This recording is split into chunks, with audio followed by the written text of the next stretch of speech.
তাওবার নামাজ আপনি কি করে পড়বেন? যদি আপনার গুনাহ হয়ে যায়, যদি আপনি অনাকাঙ্ক্ষিত, অনিচ্ছাকৃত বা ইচ্ছাকৃত যদি গুনাহ করে ফেলেন, তাওবার নিয়তে নামাজ পড়াকেই আমরা তাওবার নামাজ বলে থাকি। গুনাহ যখন হয়ে যাবে সঙ্গে সঙ্গেই এই নামাজটা পড়া উচিত। বিগত জীবনের গুনাহ থেকে তাওবার নিয়তেও এই নামাজটা পড়া যায়। উলামায়ে কেরাম যারা বিজ্ঞ প্রাজ্ঞ যারা ছিলেন তারা বলেছেন তাওবার নামাজ আদায় করা হচ্ছে মুস্তাহাব। কারণ বিভিন্ন হাদিস শরীফে তাওবার নামাজের ফজিলত নিয়ে আমরা হাদিস শরীফ পেয়েছি এবং আলোচনা করা হয়েছে। সাহাবায়ে কেরাম এই তাওবার নামাজ পড়েছেন বলেও আমরা হাদিস শরীফে প্রমাণ পেয়েছি। যেমনটা হযরত আসমা ইবনুল হাকাম রাহমাতুল্লাহ আলাইহি থেকে বর্ণিত, তিনি বলেন আমি আলী রাদিয়াল্লাহু তাআলা আনহুকে বলতে শুনেছি, তিনি বলেন আবু বকর রাদিয়াল্লাহু তাআলা আনহু আমাকে একটি হাদিস বর্ণনা করেছেন এবং তিনি সত্যই বলেছেন। তিনি বলেন আমি রাসূলুল্লাহ সাল্লাল্লাহু আলাইহি সাল্লামকে বলতে শুনেছি, যখন কোনো বান্দা কোনো ধরনের গুনাহ করে তখন উত্তম রূপে ওযু করে নেয়, দাঁড়িয়ে ২ রাকাত নামাজ আদায় করে এবং আল্লাহর কাছে গুনাহের জন্য ক্ষমা প্রার্থনা করে, নিশ্চয়ই আল্লাহ সুবহানাহু ওয়া তাআলা তাকে ক্ষমা করে দেন। সুবহানাল্লাহি ওয়া বিহামদিহি। আবু দাউদ শরীফের 1521 নম্বর সহিহ হাদিসে কিন্তু এই বিষয়টা রয়েছে। সুতরাং তাওবার নামাজকে কেউ হেলায় ফেলে দেওয়া উচিত নয়। আমাদের উচিত কখনো কখনো গুনাহ সংঘটিত হয়ে গেলে যত দ্রুত সম্ভব মহান আল্লাহর কাছে তাওবা করা।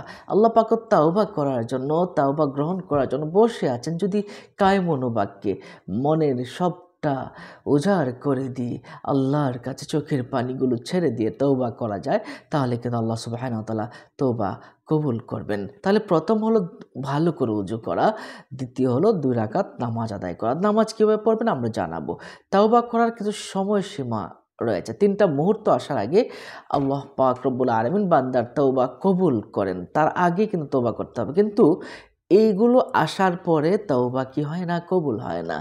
১ নাম্বার হচ্ছে ইনদাল গারগারা, যখন মানুষের মৃত্যুর সময় উপস্থিত হয়ে যায় তখন কিন্তু আল্লাহ সুবহানাহু ওয়া তাআলা তার তওবা কবুল করবেন না। সূরা নিসায় ১৮ নম্বর আয়াতে এই বিষয়ে স্পষ্টভাবে উল্লেখ করেছেন।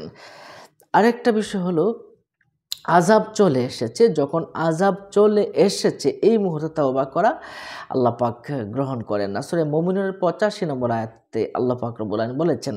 ৩ নাম্বার হলো যখন সূর্য পশ্চিম আকাশ থেকে উদয় হবে তখন মানুষের তওবাকে কবুল করবেন না। মুসলিম শরীফের ৬৭৫৪ নম্বর হাদিস শরীফে রয়েছে। এখন আসুন আমরা তাওবার নামাজ পড়ার নিয়মটা আমরা একটু একটু করে জেনে নেই। হযরত আবু বকর সিদ্দিক রাদিয়াল্লাহু তাআলা আনহুর হাদিস থেকে কিন্তু আমরা জেনেছি প্রথমেই ভালো করে ওযু করতে হবে। ওযুর প্রত্যেকটা বিষয় আপনাকে পুঙ্খানুপুঙ্খরূপে সুন্নত মুস্তাহাব মেনে আপনি ওযু করে নেবেন।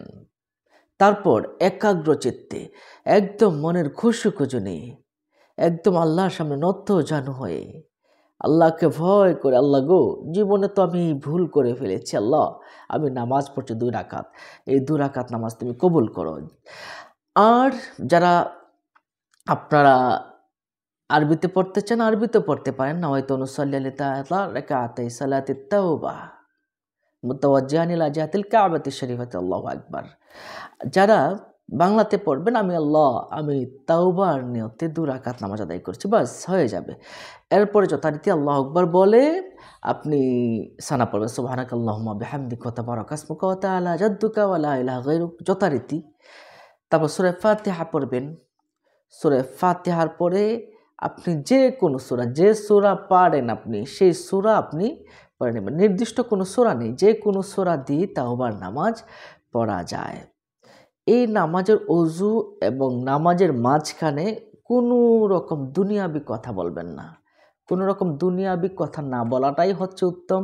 কারণ হাদিস শরীফে এসেছে রাসূল সাল্লাল্লাহু আলাইহি সাল্লাম বলেছেন, যে ব্যক্তি আমার মতো ওযু করবে এইভাবে, অতঃপর ২ রাকাত নামাজ আদায় করবে, মাঝখানে দুনিয়ার কোনো খেয়াল করবে না, তার আগের সমস্ত গুনাহ খাতাগুলো আল্লাহ পাক মাফ করে দেন।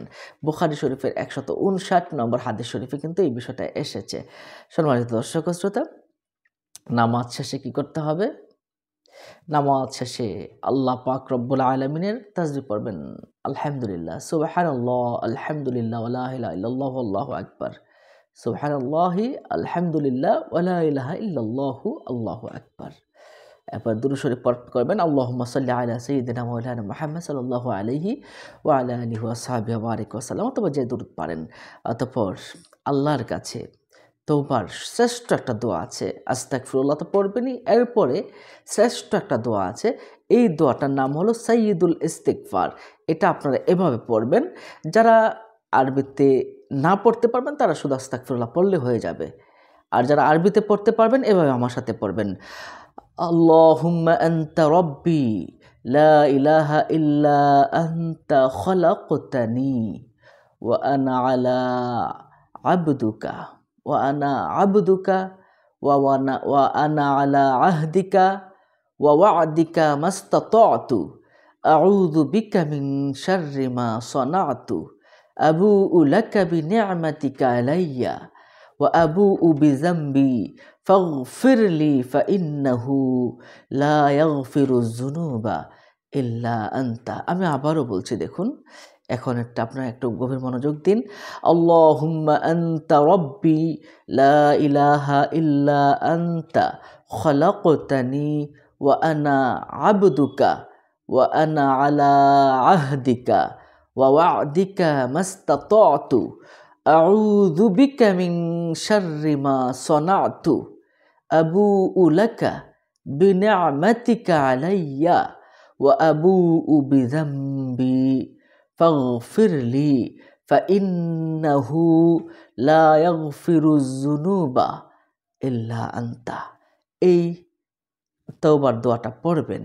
এটা পড়লে আল্লাহ সুবহানাহু ওয়া তাআলা আপনার তওবাকে কবুল করবেন। আবু দাউদ শরীফে ৫০৭০ নম্বর হাদিস শরীফে এটা এসেছে। যদি কারো মুখস্থ করা সম্ভব না হয় বা দেখে পড়া সম্ভব না হয়, তারা শুধুমাত্র আল্লাহর কাছে আস্তাগফিরুল্লাহ পড়ে খাঁটি মনে তাওবার নিয়ত করে, আল্লাহ জীবনে কত গুনাহ করেছি আল্লাহ তুমি মাফ করে দাও, খাঁটি মনে চোখের পানিগুলো ফেলে দিয়ে চেষ্টা করবেন, ফেলে দিয়ে আল্লাহর কাছে তওবা করবেন। আল্লাহ পাক নিশ্চয়ই আপনার গুনাহ খাতাকে মাফ করবেন। সম্মানিত দর্শক ও শ্রোতা, আল্লাহ সুবহানাহু ওয়া তাআলা আমাদের গুনাহ খাতাগুলো সম্পূর্ণরূপে ভালো করে দিন, সম্পূর্ণ মাফ করে দিন। আল্লাহ আমাদের সবাইকে ভালো রাখুন, সুস্থ রাখুন, গুনাহ মুক্ত রাখুন। আমিন। আসসালামু আলাইকুম ওয়া রাহমাতুল্লাহ।